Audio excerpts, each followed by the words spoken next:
Il est temps d'explorer le monde et de sortir de notre réseau local pour aller du côté du WAN.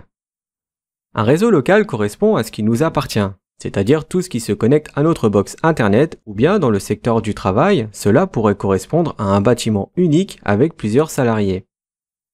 Si nous voulons nous connecter à d'autres réseaux et sortir de notre réseau local, nous devons passer par le réseau étendu. Il s'agit du WAN. Pour obtenir cet accès, il faut faire appel à un fournisseur de services Internet, par exemple Free ou Bouygues, ou bien demander une ligne dédiée pour accéder au WAN. Alors à votre avis, de quelle couche du modèle OSI parlons-nous quand il s'agit du WAN? Les seules couches qui seraient susceptibles de changer lorsque nous parlons de WAN sont la couche 2, la couche liaison de données, et la couche 1, la couche physique. Il y a deux protocoles WAN que l'on va découvrir. HDLC et PPP. Depuis la dernière version du CCNA, il n'y a plus besoin d'apprendre le protocole Frame Relay, ce qui est une bonne chose car il était complètement obsolète et en plus il a entièrement disparu de la plupart des entreprises.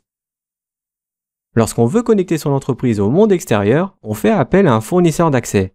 C'est pareil quand nous voulons Internet à la maison. Aujourd'hui, la plupart des liaisons fournies par un fournisseur d'accès sont des liaisons IP. Nous allons voir comment fonctionne une liaison spécifique, c'est-à-dire une ligne dédiée. Elle a la même particularité qu'un câble Ethernet croisé. Pour ça, on va voir deux protocoles de niveau 2. HDLC, qui est propriétaire Cisco, c'est un protocole qui supporte uniquement les liaisons synchrones et qui ne dispose pas d'option d'authentification.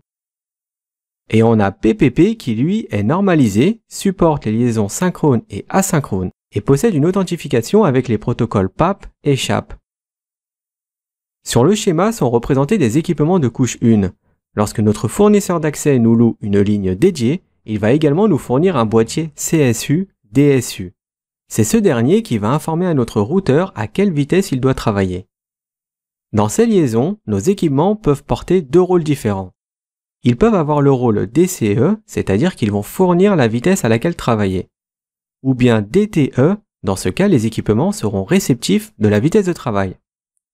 Au niveau du routeur, la connectique utilisée est le Smart Series et au niveau du CSU, la connectique utilisée est le V35. Ce type de câble est appelé câble DTE. À la couche 2, le PC va encapsuler les paquets IP dans une trame Ethernet avant de la transmettre par sa carte réseau. Et lorsqu'elle va être reçue par le routeur, il va désencapsuler le paquet pour l'encapsuler de nouveau dans une trame HDLC. Passons maintenant à sa configuration. Ici, nous avons deux routeurs raccordés ensemble. Une liaison WAN est une liaison série. On va donc devoir configurer ces interfaces série. Comme vous le voyez, il n'y a pas de commande HDLC, car il s'agit du protocole par défaut utilisé sur les routeurs Cisco. Il faut juste s'assurer de bien exécuter la commande clock rate du côté DCE.